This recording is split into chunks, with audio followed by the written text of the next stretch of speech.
প্রথম গতিসূত্র। তো নিউটনের প্রথম গতিসূত্রে আমরা কি দেখেছিলাম যে ক্লাস 9-এর ধারণা থেকে, যে বাইরে থেকে বল প্রয়োগ যদি না করা হয়, বাইরে থেকে বল প্রয়োগ করা না হলে স্থির বস্তু চিরকাল স্থির থাকবে আর গতিশীল বস্তু সমবেগে সরলরেখা বরাবর চলতে থাকবে। এখন দেখো এখানে যদি আমি বলি যে এ পয়েন্টে একটা এম ভরের বস্তু আছে,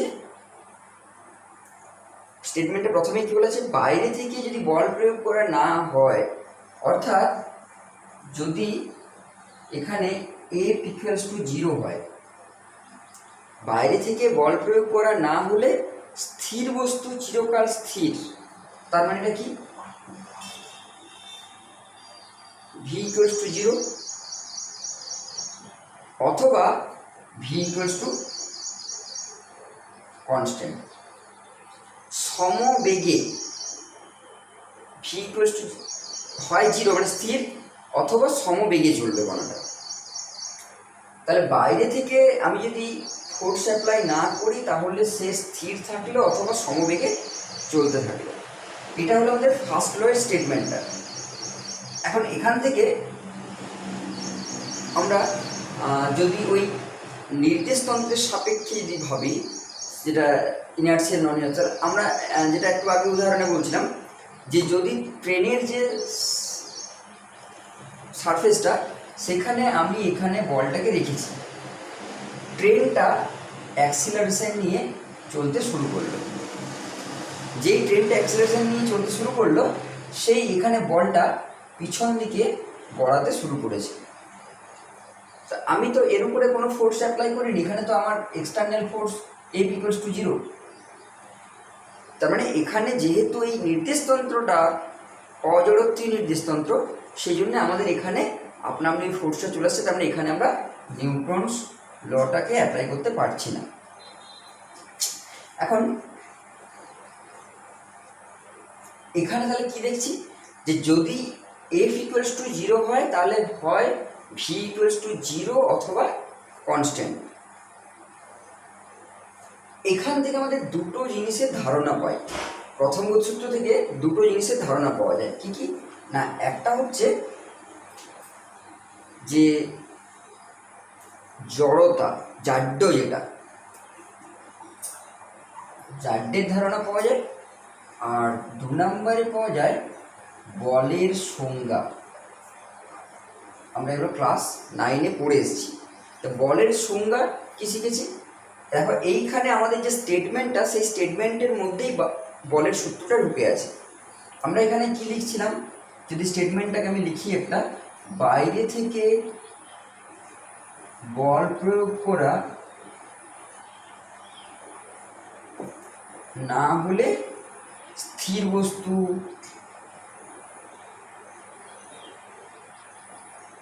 চিরকাল স্থির থাকছে আর গতিশীল বস্তু সমবেগে সরলরেখা বরাবর চলতে থাকছে। তুমি দেখো এইখানে কথাটাকে যদি তুমি এরকমভাবে একটুখানি চেঞ্জ করে দাও, যে বাইরে থেকে এই বলের জায়গায় এটা তুমি যদি এইরকম লিখে দাও, যে বাইরে থেকে যা প্রয়োগ করা হলে স্থির বস্তু গতিশীল হয়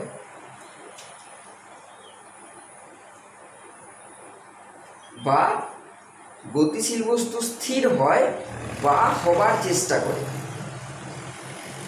বাইরে থেকে যা প্রয়োগ করলে, যেটা প্রয়োগ করলে তুমি কি করছো, যেমন ধরো তুমি একটা টেবিল এখানে রাখা আছে, তুমি ওখানে বাইরে থেকে বল প্রয়োগ করে তুমি ওকে সরাচ্ছ, তাহলে যেটা প্রয়োগ করছো সেটা হচ্ছে বল, যা প্রয়োগ করে বস্তুটাকে আমি স্থানান্তর করতে পারছি, অর্থাৎ তার অবস্থানের পরিবর্তন করতে পারছি।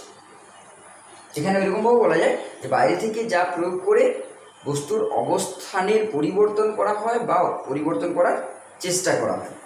এই চেষ্টা করা হয় কথাটা কেন বলছি, যে আমি দেওয়ালটাকে ঠেলছি, দেওয়ালটা সরল না, কিন্তু এটা আমি কি ফোর্স অ্যাপ্লাই করলাম না, ফোর্স অ্যাপ্লাই করলাম, আমি ওকে চেষ্টা করলাম সরানোর, কিন্তু হলো না, সেটা অন্য জিনিস।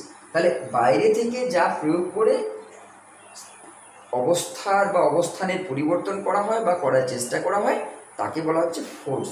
বা তুমি এরকম বলতে পারো বাইরে থেকে যা প্রয়োগ করে স্থির বস্তুকে গতিশীল করা হয় বা গতিশীল বস্তুকে স্থির করা হয় বা করার চেষ্টা করা হয়, সেটা বলছি ফোর্স বা বল। তার মানে এখানে বলের একটা সংজ্ঞা পাওয়া যায়। এবার জাড্য। জাড্য জিনিসটা কি? জাড্য মানে হচ্ছে জড়তা। জড়তা জড়তা জিনিসটা কি? জড়তা জিনিসটা হচ্ছে যে বাধা। জড়তা মানে সেটা হচ্ছে বাধা।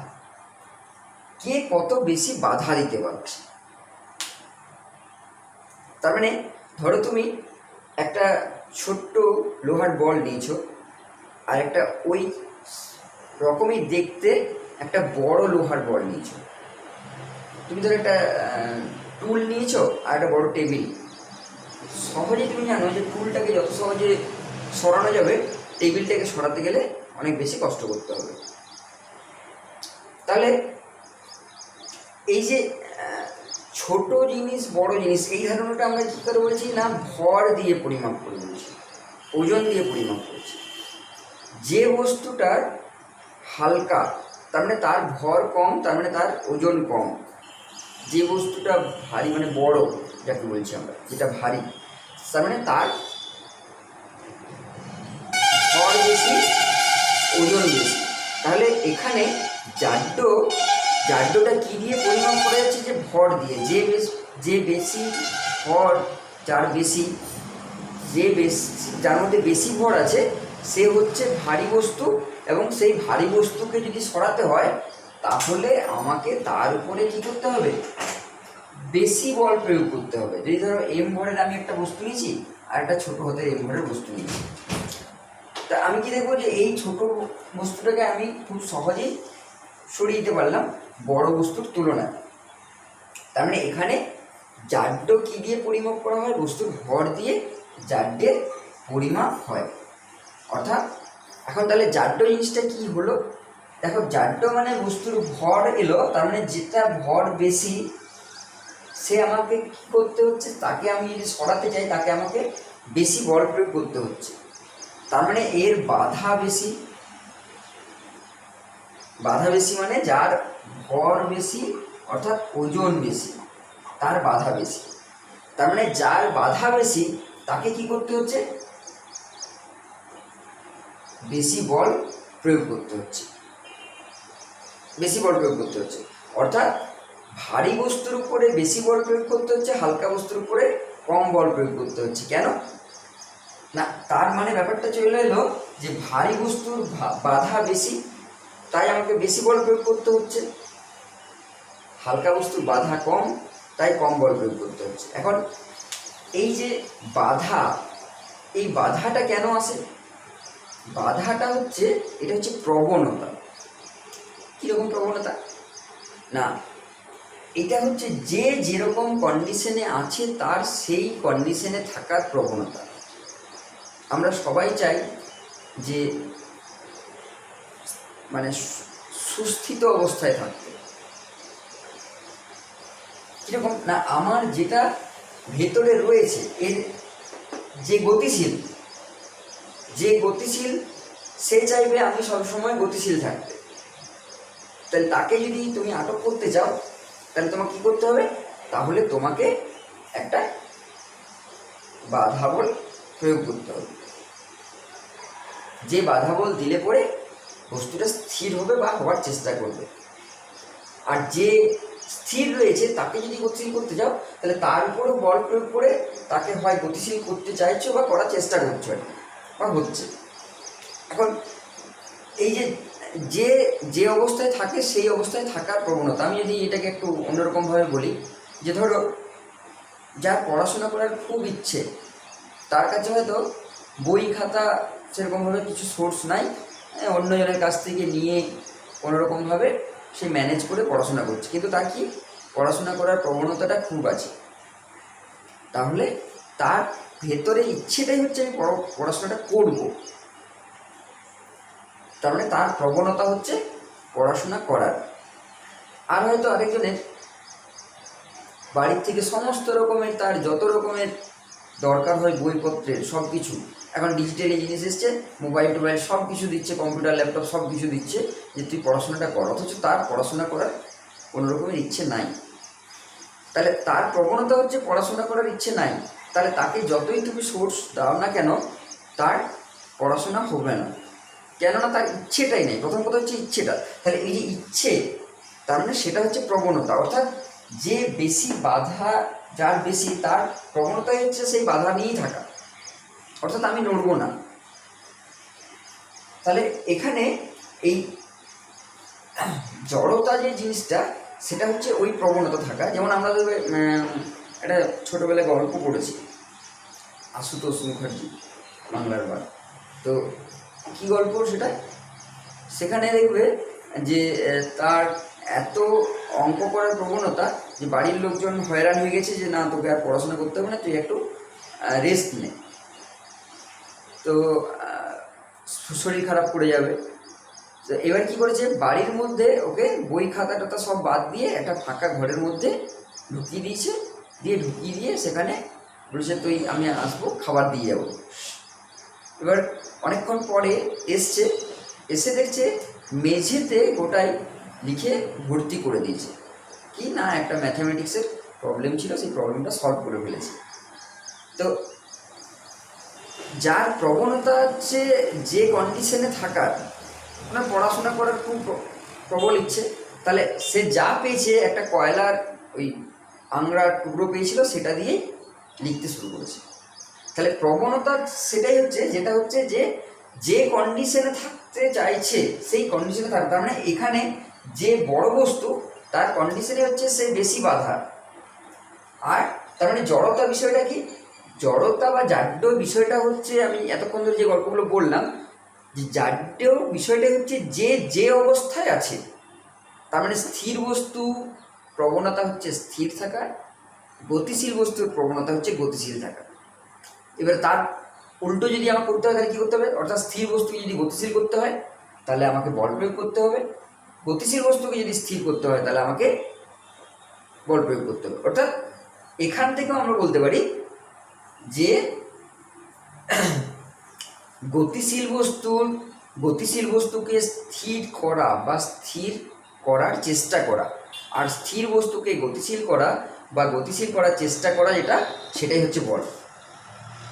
অর্থাৎ যা প্রয়োগ করে স্থির বস্তুকে গতিশীল করা হয় বা করার চেষ্টা করা হয়, আর গতিশীল বস্তুকে স্থির করা হয় বা স্থির করার চেষ্টা করা হয়। এটা হলো তাহলে জাড্যের ধারণা এবং বলের সংজ্ঞা। এখন জাড্য আমাদের আবার আমরা জানি জাড্য দু রকমের হয়,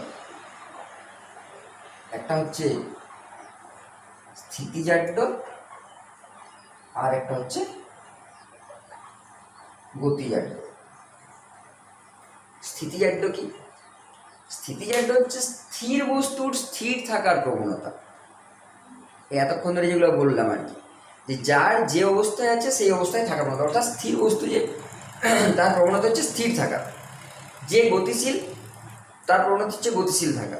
তাহলে এখন আমাদের মনে হতে পারে যে আমরা ফুটবলটাকে যখন কিক করলাম, তার মানে আমি একটা ফোর্স অ্যাপ্লাই করে মাঠে ছেড়ে দিলাম, তাহলে তো ও অনন্তকাল ধরে চলতেই থাকবে, কন্টিনিউয়াস ব্যাপারটা তাই চলতেই থাকবে। কিন্তু কি হয়, বিভিন্ন বাধা বল, যেমন হয়তো ঘর্ষণ বল, বায়ুজনিত বাধা, এই বিভিন্ন বাধা বলের কারণে আস্তে আস্তে সেটা কমতে থাকে। আমাদের যে মানে ওই যে ফোর্সটা অ্যাপ্লাই করেছি ফার্স্টে, সেই ফোর্সটা তখন লস হতে থাকে, আস্তে আস্তে সেটা স্থির হয়ে যায় বিভিন্ন বাধা বলের কারণে। কিন্তু যদি ওই বাধা বলগুলো না থাকে তাহলে ওই বস্তুটা অনন্তকাল ধরে চলতেই থাকবে। তাহলে এই যে স্থিতিজাড্যের ধারণাটা কি না, স্থির বস্তুর স্থির থাকার প্রবণতা হচ্ছে স্থিতিজাড্য, গতিশীল বস্তুর গতিশীল থাকার প্রবণতা হচ্ছে গতিজাড্য। এই সংক্রান্ত আমরা অনেক উদাহরণ, স্থিতিজাড্য গতিজাড্যের উদাহরণ আমরা দেখবে ক্লাস 9-এ পরীক্ষামূলকভাবে পড়েছি। সেটা কীরকম না, ধরো আমি একটা দুটো জাস্ট বলি, যে আমরা স্থিতিজাড্যের একটা খুব ভালো উদাহরণ পড়েছিলাম।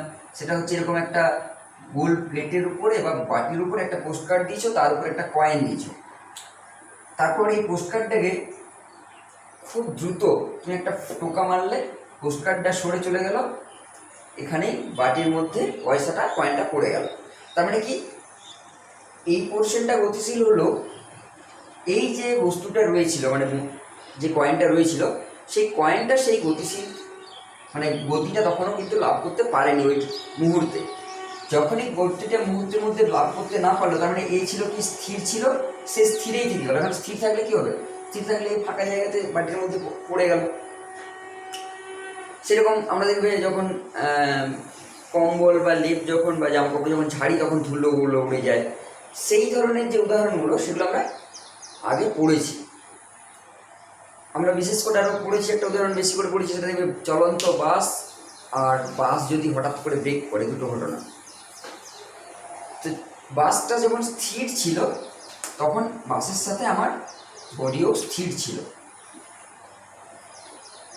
এবার যেই এর সামনের দিকটা গতিশীল হয়ে গেল, অর্থাৎ বাসটা যেই চলতে শুরু করলো, তার মানে এটা স্থির।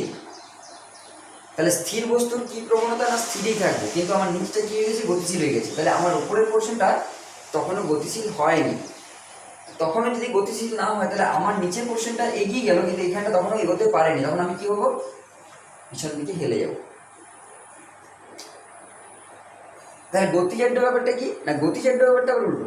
গতিশীল বস্তুর যে গতিশীল অবস্থায় থাকার প্রবণতা সেটা হচ্ছে গতিজাড্য, অর্থাৎ যে মুভিং। যেমন ধরো একটা মোটর সাইকেল, তুমি ব্রেক করেছো, ব্রেক করলেও কিন্তু সঙ্গে সঙ্গে কিন্তু দাঁড়িয়ে যাবে না, বা সাইকেল তুমি সঙ্গে সঙ্গে দাঁড়িয়ে পড়তে পারবে না, একটুখানি এগিয়ে যায়। তাহলে এই যে গতিশীল বস্তুর গতিশীল থাকা, তুমি ব্রেক করে মানে ফোর্স অ্যাপ্লাই করে দিয়েছো, কিন্তু ফোর্স অ্যাপ্লাই করলেও ওর টেন্ডেন্সি হচ্ছে একটুখানি সামনের দিকে এগিয়ে যেয়ে তারপরে দাঁড়াচ্ছে। তাহলে এগুলো হলো সেই জন্যই, যেমন ধরো ওই বাসের উদাহরণটা যদি আমরা ভাবি, যে যখন ধরো ব্রেক করে দিয়েছে, তার মানে আমার এখানে কী ছিল, ভি ভেলোসিটি নিয়ে হয়তো যাচ্ছিল, গতিশীল অবস্থায় ছিল। যেই ব্রেক করে দেওয়া হলো তার মানে নিচটা স্থির হয়ে গেল। যখনই নিচটা স্থির হয়ে গেল কিন্তু সামনেটা কী হয়ে গেছে, তখনও মুভিং রয়ে গেছে। তার মানে সামনেটা আমি তখন কী করবো, ঝুঁকে যাবো ব্রেক করলে সামনের দিকে, কারণ পাটা স্থির হয়ে গেছে, মাথাটা তখনও স্থির হয়নি, যার ফলে উপরের পোর্শনটা সেই বেগটা নিয়ে আছে, নিচের পোর্শনটা স্থির হয়ে গেছে। এই উদাহরণগুলো আমরা মানে স্থিতি এবং গতির বা স্থিতিজাত গতিজাতের ধারণা থেকে এই উদাহরণগুলো আমরা শিখেছি। তার মানে প্রথম গতিসূত্র থেকে আমরা কি শিখলাম, প্রথম গতিসূত্র থেকে শিখলাম যে বল কাকে বলে, অর্থাৎ বলের সংজ্ঞা এবং স্থিতি এবং মানে জাড্যের ধারণা। এখন দেখো এখানে আমরা যদি ওটাকে ম্যাথামেটিক্যালি জিনিসটাকে ভাবি, যে এম ভরের একটা বস্তু, এখানে কি বলা হয়েছে, যে যদি বাইরে থেকে বল প্রয়োগ করা না হয়, অর্থাৎ if F equals to 0, F equals to যদি 0 হয়, তাহলে এফ ইকুয়ালস টু 0 হওয়া বস্তু কি হবে, হয় এটা ভি ইকুয়ালস টু কনস্ট্যান্ট হবে, অথবা ভি ইকুয়ালস টু 0 হবে। এটা হচ্ছে স্টেটমেন্টটা। এটাকে আমরা যদি এরকম একটু ম্যাথামেটিক্যালি ব্যাপারটাকে দেখি, যে এফ ইকুয়ালস টু 0, তার মানে আমরা এফ ইকুয়ালস টু মানে কি বলতে পারি, না এম এফ বা এম এ যদি মানে ফোর্স ইন্টু অ্যাক্সিলারেশন, বল সমান কি হয়, বল সমান ভর গুণিত ত্বরণ, এটা F equals to M A. এখন দেখো এই এ মানে কি, এ মানে হচ্ছে বেগের পরিবর্তন। তার মানে বেগের পরিবর্তন কি, না ভি মাইনাস ইউ বাই টি। যদি ভি যদি অন্তিম বেগ হয়, ইউ যদি প্রাথমিক বেগ হয়, তাহলে ত্বরণ মানে v minus u by t. তাহলে দেখো এখানে যদি আমরা এটাকে লিখি m into v minus u by t equals to 0। এখন এটা তো বস্তুর ভরটা তো এম নট ইকুয়ালস টু 0, তার মানে আমরা কি বলতে পারি, যে v minus u by t equals to 0। তার মানে কি, না v equal minus u equals to 0, তার মানে ভি ইকুয়ালস টু ইউ। এখন ভি ইকুয়ালস টু ইউ কথাটার মানে কি, ভি ইকুয়ালস টু ইউ কথাটার মানে হচ্ছে ভিটা ছিল অন্তিম বেগ, ইউটা ছিল প্রাথমিক বেগ। তাহলে অন্তিম বেগ প্রাথমিক বেগ সমান হয়ে গেছে। অন্তিম বেগ প্রাথমিক বেগ সমান হয়ে যাবে মানে কি, না যে বস্তুটা প্রথমে স্থির ছিল তার মানে তার ইউটা ছিল 0, স্থির বস্তুর ইউ 0, আর সমবেগে গতিশীল বস্তু, সমবেগে গতিশীল বস্তুর ইউটা কি না ইউ ইকুয়ালস টু কনস্ট্যান্ট যদি বলি, তাহলে এর অন্তিম বেগটা কি হলো, অন্তিম বেগটাই হয়ে গেলো প্রাথমিক, অর্থাৎ যে স্থির তার অন্তিম বেগ স্থিরেই আছে, তার মানে ভি ইকুয়ালস টু 0ই আছে। আর যে কনস্ট্যান্ট বেগ নিয়ে চলছে তার ভিটা কনস্ট্যান্ট ভেলোসিটি হয়ে গেল। তার মানে কি, তার মানে স্থির বস্তু স্থিরেই থাকলো, গতিশীল বস্তু ওই বেগ মানে নিয়ে চলা মানে কি সমবেগ, তাহলে বস্তুটা সমবেগ নিয়ে চললো। এখন দেখো এবার স্ট্রেট লাইনের যে ব্যাপারটা, ধরো আমি এখানে আমরা যেহেতু জানি যে ফোর্স আর ভেলোসিটি দুটোই কি ভেক্টর রাশি, তাহলে ধরো এখানে ধরো এ নট ইকুয়ালস মানে এ ইকুয়ালস টু 0, তার মানে ভি ইকুয়ালস টু কনস্ট্যান্ট একটা ভেলোসিটি নিয়ে যাচ্ছে। তার মানে এই কনস্ট্যান্ট ভেলোসিটি যখন আমি বলবো তখনই তার মানে সেখানে ভেক্টরের ব্যাপারটা চলে আসছে যে ওই রেখা বরাবর অর্থাৎ ওই অভিমুখে যাচ্ছে। এখন যদি অভিমুখের চেঞ্জ হয়, ধরো সাইকেল নিয়ে যাচ্ছ, সাইকেল নিয়ে তুমি যখন হ্যান্ডেলটা সোজা ধরে যদি তুমি দাঁড়িয়ে মানে ধরে বসে থাকো, কি হবে, সাইকেলটা তোমার যদি রাস্তাটা সোজা হয় তবেই একমাত্র ওই সোজা পাথ বরাবর যাবে। তুমি যদি হ্যান্ডেল একটুখানি ঘুরিয়েছ তখন তুমি বাঁকা পথ পাবে। তার মানে তোমাকে ধরো যখন বাঁক নিতে হচ্ছে রাস্তায় তখন তোমাকে হ্যান্ডেল ঘোরাতে হচ্ছে। তার মানে তুমি কী করছো, হ্যান্ডেল ঘোরাচ্ছ মানে কি, তুমি এখানে একটা হ্যান্ডেলের উপরে ফোর্স অ্যাপ্লাই করছো। যেই তুমি ফোর্স অ্যাপ্লাই করলে তখনই তোমার কি হলো, নিউটনের প্রথম গতিসূত্রটা রইল না, কারণ তুমি একটা ফোর্স অ্যাপ্লাই করে দিলে। তার মানে আমাকে যদি অভিমুখে চেঞ্জ করতে হয়, অভিমুখে যদি চেঞ্জ করতে হয় তাহলে আমাকে এক্সটার্নালি ফোর্স অ্যাপ্লাই করতে হচ্ছে। তার মানে যদি ধরো কোনো একটা বস্তু এরকম বৃত্তপথে আবর্তন করতে চায় তাহলে এখানে কি হচ্ছে, তার প্রতি মুহূর্তে অভিমুখটা পাল্টে যাচ্ছে। তখন এখানে কিন্তু এটা একটা ফোর্স আমাকে অ্যাপ্লাই করে যেতে যেতে হচ্ছে প্রত্যেকটা মুহূর্তে। তাহলে যদি কোনো রকমের কোনো ডিরেকশনের চেঞ্জ করতে হয়, অভিমুখে যদি চেঞ্জ করতে হয়, তাহলেও সেক্ষেত্রে কিন্তু তার কনস্ট্যান্ট ভেলোসিটিটা থাকছে না। ওকে, এটা হলো আমাদের প্রথম গতিসূত্র সম্পর্কে ধারণা। তাহলে নিউটনের গতিসূত্র, প্রথম গতিসূত্র সম্পর্কে আমরা ধারণা পেলাম। এরপরে আছে দ্বিতীয় গতিসূত্র এবং তৃতীয় গতিসূত্র। তো প্রথম গতিসূত্রে যে আমরা দুটো জিনিস জানলাম, সেটা হচ্ছে যে বলের সংজ্ঞা আর জাড্যের ধারণা। বল কি, জাড্য সম্পর্কিত, এবং বলের আমাদের এই নিউটনের গতিসূত্রে একটা ম্যাথামেটিক্যাল এক্সপ্লানেশন আমরা শিখলাম। ঠিক আছে, আজকে আমরা এখানেই শেষ করবো। এর পরের দিনে নিউটনের দ্বিতীয় গতিসূত্র এবং তৃতীয় গতিসূত্র পড়ব। আজকের ক্লাসে কারো কিছু প্রবলেম আছে? হ্যাঁ বল। হ্যাঁ প্রবলেম সেটা ইয়ে করতে আজকে করে দেবো, একটু ফাঁকা আছে, আজকে করে পাঠিয়ে দেবো। আচ্ছা, আজকের ক্লাসে কারো কিছু সমস্যা আছে?